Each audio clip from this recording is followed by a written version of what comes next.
Hello, what's up?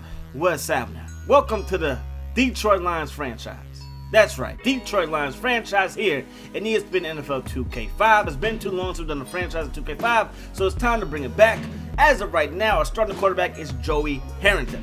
Now, the reason why I picked the Detroit Lions is for a couple of reasons. One of the biggest reasons is because they have been a bad franchise for a very, very long time, or a snake bit franchise, for a very, very long time. Now, I'm not no NFL expert or anything like that. I do like to think I'm very knowledgeable at the game, but I'm not perfect, right? So anyways, man, the first bad thing that happened to Detroit, right? Detroit was actually winning NFL championships before, the NFL AFL merger and before the Super Bowl was created and all that stuff. However, I believe it was the 50s, maybe it was the late 60s or something like that, or early 60s, excuse me. They had a quarterback by the name of Bobby Lane.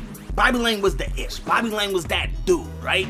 He was unhappy playing for the Detroit Lions. I believe he demanded a trade out of it. He was like, I'm gone. I don't want to be here. I'm gone, right? They call that the curse of Bobby Lane. Why? Because from the time that they got rid of Bobby Lane up until last year when Matthew Stafford was a Pro Bowl quarterback, they didn't have one for like 50, 60 years. That's pretty pathetic, if you ask me. That you have 60 or 50 drafts and you can't find a quarterback to help you out. You know what I mean? Now, Detroit has had some pretty good talent. They had Herman Moore. He was a pretty solid receiver, probably top 10 in the 90s.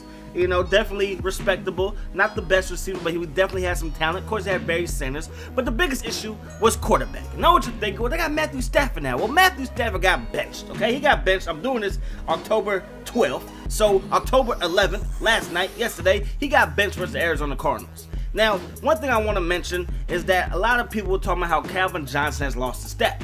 To me, Calvin Johnson hasn't lost a step. To me, Calvin Johnson's still Calvin Johnson. He's still a beast. He's still one of the best receivers in the game today. Is he top 5? I don't really know. Julio Jones is killing things right now. Odell Beckham is playing outstanding football. You still have Dez, who's hurt. AJ Green. You know what I mean? Still have a lot of good receivers. Even Antonio Brown is still doing his thing. But to me, Calvin Johnson hasn't lost a step, even though his production seems to be going down.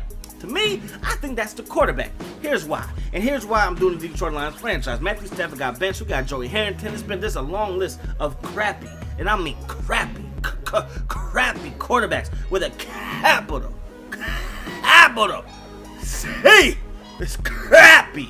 But anyways, man, point that I'm making is that I was watching this old school video, and on the bottom line, because he took it from ESPN and stuff like that, and on the bottom line, it was talking about the top corner in the draft. And top corner in the draft, this is back in 2005, 2006, so it was the same draft for Aaron Rodgers, Alex Smith, Cedric Benson, Braylon Edwards, and all those guys, right? And it came out with a fantastic stat about how Antrell Roll shut down Calvin Johnson when Calvin Johnson was at Georgia Tech and Antrell Roll was at the U.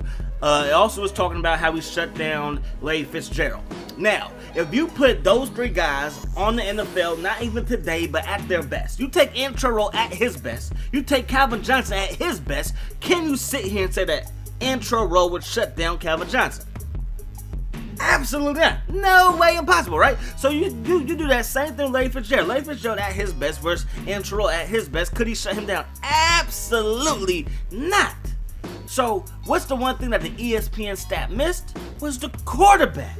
Who was Larry Fitzgerald's quarterback when he was at Pittsburgh University?